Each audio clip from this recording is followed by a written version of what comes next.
Good morning students, मैं रेखा पुरोहित आप सबका स्वागत करती हूँ आप ही के अपने चैनल क्रीडिंग क्लासेस पर। आज हम जो टॉपिक ले रहे हैं वो ले रहे हैं न्यूट्रिशन इन ह्यूमन बींग्स। हमने इसका इंट्रोडक्शन पार्ट देख लिया था, न्यूट्रिशन क्या होता है और उसके क्लासिफिकेशन को देख लिया था। अगर आपने नहीं देखा है तो डिस्क्रिप्शन बॉक्स में उसका लिंक दे रखा है, आप वहां जाकर देख सकते हैं। तो चलिए शुरू करते हैं न्यूट्रिशन इन ह्यूमन बींग्स। अब जैसा कि आप सबको पता है कि ह्यूमन बींग्स का जो मोड ऑफ न्यूट्रिशन है वो होलोजोइक है, यानी वो कॉम्प्लेक्स फूड को और सॉलिड फॉर्म में फूड को इनटेक करते हैं। अब इनके अंदर जो न्यूट्रिशंस जब जिनमें होलोजोइक होते हैं उनके जो स्टेप्स होते हैं, ingestions, digestions, absorption, assimilations and egestions, ये सारे स्टेप कुछ ऑर्गन्स के थ्रू और कुछ ग्लैंड्स के थ्रू होते हैं।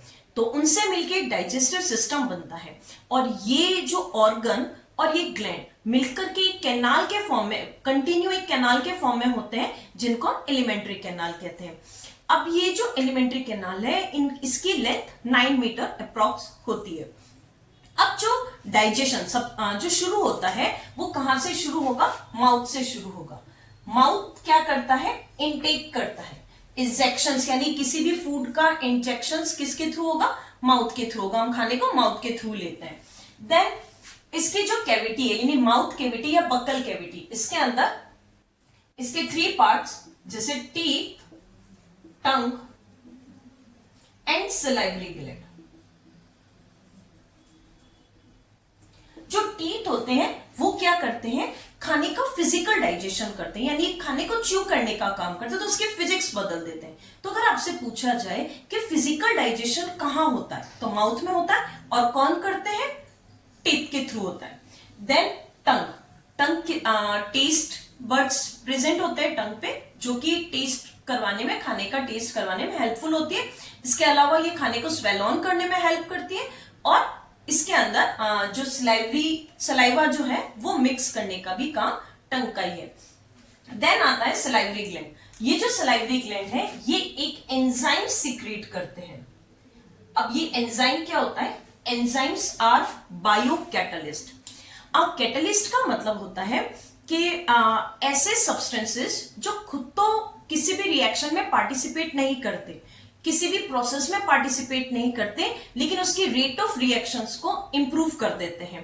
तो ऐसे सब्सटेंसेस कैटलिस्ट कहलाते हैं। और क्योंकि ये लिविंग बींग्स के अंदर हो रहा है इसीलिए हम इनको बायोकैटलिस्ट कहते हैं। तो अगर आपसे पूछा जाए व्हाट आर एंजाइम्स तो आपको आंसर लिखना है एंजाइम्स आर बायोकैटलिस्ट।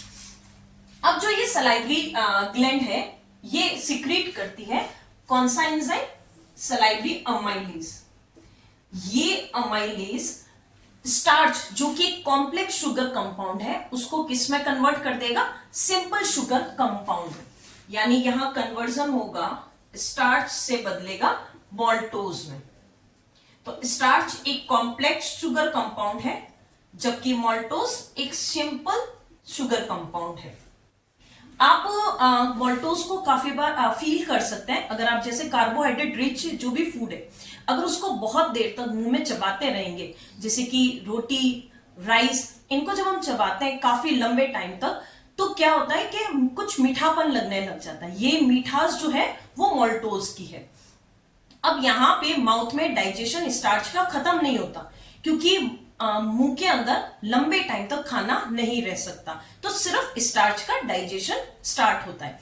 फिर यहां से जो खाना जाएगा वो जाएगा फूड पाइप ईसोफेगस में। तो माउथ से जो खाना जाएगा यहां ये ईसोफेगस फूड पाइप है। अब यहां ये जो फूड पाइप है इसके जस्ट पास विंड पाइप भी होती है जिसको हम ट्रेकिया कहते हैं। लेकिन इस ट्रेकिया में, इसके ट्रेकिया के ऊपर एक कार्टिलेज की कवरिंग होती है जिसे हम कहते हैं एपिग्लोटस। ये एपिग्लोटस क्या करता है कि खाने को विंड पाइप में जाने से रोकता है। तो एपिग्लोटस एक तरह का कार्टिलेज है। ये भी इंपॉर्टेंट पॉइंट है, आपको ध्यान रखना है। अब ईसोफेगस में क्या होगा? इसका काम सिर्फ होता है खाने को माउथ से स्टमक तक ले जाने का। और यहाँ पे जो मूवमेंट होता है वो एक स्पेशल मूवमेंट है जिसको पेरास्टलेटिक मूवमेंट कहते हैं। ईसोफेगस की जो वॉल्स की जो मसल्स होती हैं उनमें alternate contractions and relaxation, contraction and relaxation होता है। तो अल्टरनेट कॉन्ट्रैक्शन और रिलैक्सेशन जो ईसोफेगस की वॉल की मसल्स में होता है, इसी मूवमेंट को हम क्या बोलते हैं, पैरासिलेटिक मूवमेंट कहते हैं। तो ये भी एक क्वेश्चन बनता है, आपको ध्यान में रखना है। पैरासिलेटिक मूवमेंट क्या होता है, तो आप क्या कहेंगे, alternate contractions and relaxation in walls of in muscles of walls of oesophagus. Clear है। तो यहां से खाना कहां जाएगा, स्टोमक के अंदर जाएगा। किसके थ्रू जाएगा, ईसोफेगस के थ्रू जाएगा। और ईसोफेगस में कैसा मूवमेंट होगा, पैरासिलेटिक मूवमेंट होगा। अब यहां से खाना स्टोमक में जाएगा। ये जो स्टोमक होता है ये कैपिटल कर्सिव राइटिंग के जे लाइक स्ट्रक्चर होता है। अब यहां पर कुछ ग्लैंड्स सीक्रेट होते हैं, कुछ ग्लैंड्स है गैस्ट्रिक जूसेस सीक्रेट होते हैं, सॉरी स्टोमक, इसमें गैस्ट्रिक जूसेस सीक्रेट होते हैं। तो गैस्ट्रिक जूसेस कौन कौन से होंगे, पहला HCl, then second pepsin, third mucus.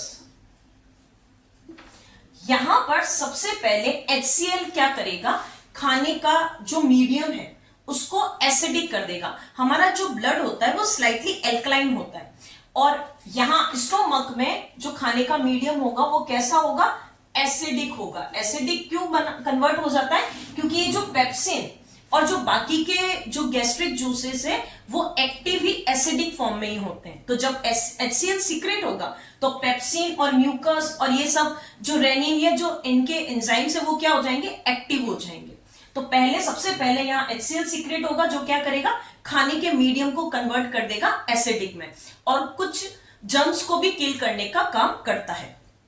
उसके बाद जैसे ही HCl सीक्रेट होगा, पेप्सिन क्या हो जाएगा, एक्टिवेट हो जाएगा, और पेप्सिन प्रोटीन का डाइजेशन करता है।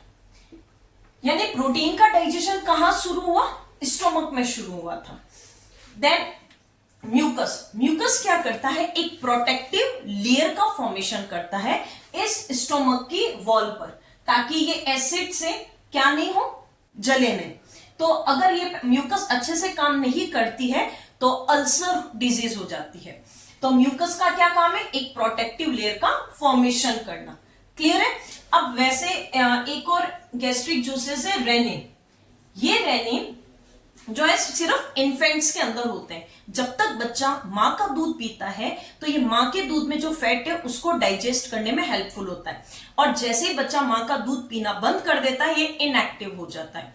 तो यहाँ पे भी आपके क्वेश्चन बन सकते हैं कि कौन कौन से गैस्ट्रिक जूसेस है और उनके फंक्शंस बताइए। तो पहला HCl जो कि किल जर्म्स को किल करेगा और खाने के मीडियम को चेंज करेगा।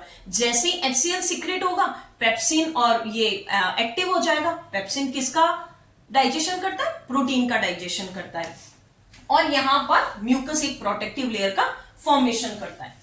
ये तो बात होगी स्टोमक। अब स्टोमक से जो खाना है वो आपका कहां जाएगा, स्मॉल इंटेस्टाइन में।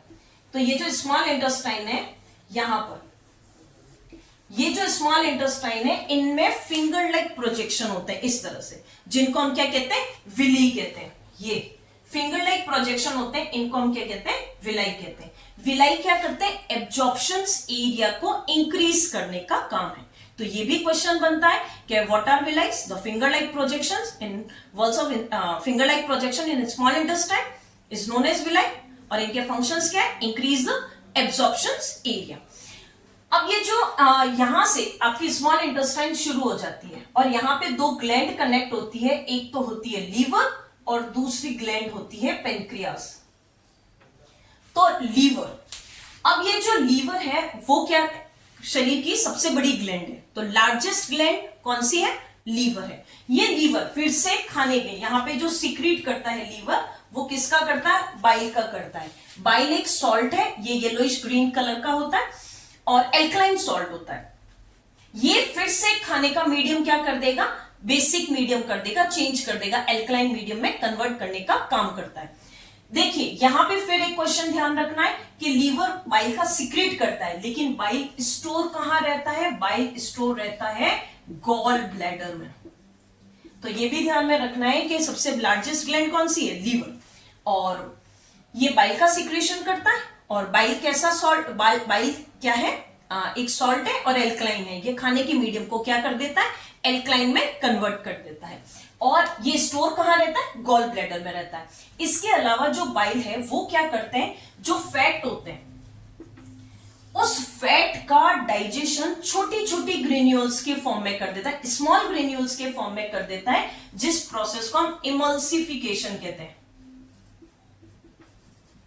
तो इमल्सिफिकेशन क्या है कि जो फैट है उसको स्मॉल ग्रेन्यूल्स में कन्वर्जन हो जाना इमल्सिफिकेशन कहलाता है। तो ये क्लियर है। अब यहां पे फैट का डाइजेशन भी कहां शुरू हुआ, स्मॉल इंटेस्टाइन में शुरू होगा। अब ये जो पेनक्रियाज है इसको हम मिक्स ग्लैंड भी कहते हैं, पेनक्रियाज को।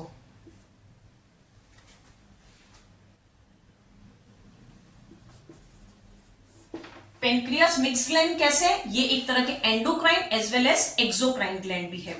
ये एंडोक्राइन ग्लैंड इसलिए क्योंकि ये इंसुलिन का सिक्रेशन करता है डायरेक्ट ब्लड में बिना डक्ट के, और एक्सोक्राइन ग्लैंड है क्योंकि ये डक्ट के थ्रू यहां से एंजाइम का सिक्रेशन किसमें करेगा, स्मॉल इंटेस्टाइन में करेगा।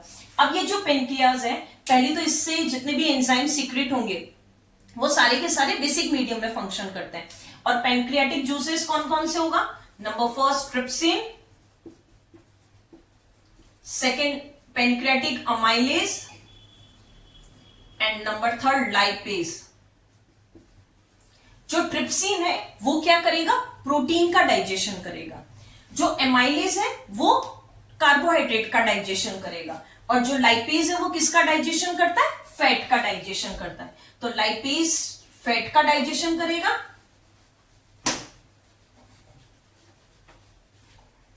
ट्रिप्सिन प्रोटीन का डाइजेशन, अमाइलेज कार्बोहाइड्रेट का डाइजेशन। और यहां डाइजेशन खत्म हो जाता है। The last site of digestion कौन सी है, स्मॉल इंटेस्टाइन। लार्ज इंटेस्टाइन में किसी भी तरह का डाइजेशन नहीं होता, वहां सिर्फ एब्सॉर्प्शन होता है।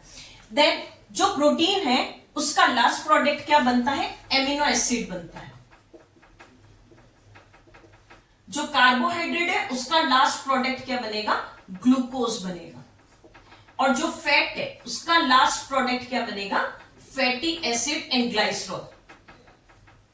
तो ये भी क्वेश्चन आपको ध्यान में रखने हैं कि the last product of protein, carbohydrates and fats. तो लास्ट प्रोडक्ट प्रोटीन का एमिनो एसिड, कार्बोहाइड्रेट का ग्लूकोज और फैट का फैटी एसिड। और लास्ट जो स्मॉल इंटेस्टाइन है उसमें सिर्फ एब्जॉर्प्शन होगा, स्मॉल इंटेस्टाइन में एसिमिलेशंस वगैरह एब्जॉर्प्शन भी होगा, और देन एंडस के थ्रू इजेक्ट कर दिया जाएगा। तो ये हमारा कंप्लीट हुआ nutrition in human beings. I hope आपको क्लियर हो गया होगा। अगर आपको कोई भी डाउट हो तो आप कमेंट जरूर करें, और अगर आपको समझ में आया तो एप्रिसिएशन के लिए कमेंट, शेयर और लाइक जरूर करें। Have a nice day, stay tuned.